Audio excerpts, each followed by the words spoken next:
Halo bos, selamat petang. Saya Abang Pang. Hari ini kita company pun ada masuk yang kereta ni. Tahun 2014, BMW 320i. 320i, plat nombor pun 320i. Okey, harga jual 36,800. 36,800. Kereta ni boleh masuk loan lagi, kredit dah. Kredit boleh pergi. Okey, bulanan anggaran 700 lebih lah. Full loan. Okey, enjin dia macam ni lah. Twin power turbo. Okey. Cooler masih bersih. Enjin dalam masih cantik lagi.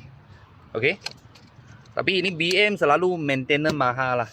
Maintenance mahal sebab BMW mah. Orang kaya baru boleh bawa. Okey, dalam macam ni.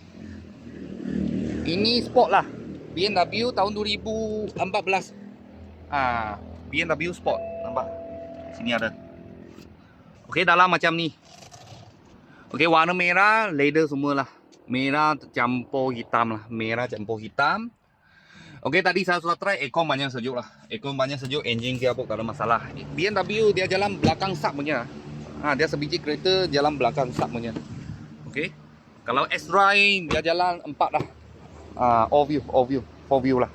Belakang macam ni. 320i. Okey, BMW Spotlight lah. Spotlight harga jual 36,800. 36,800. Boleh tapak yang kereta ni. Kalau cash lah, cash body, tapak warranty setahun. Kalau buat loan bulanan 700 lebih 700 lebih pun ada free warranty lah. Kalau bos-bos dan kawan-kawan dengar cari ini kereta boleh WhatsApp saya. Terima kasih.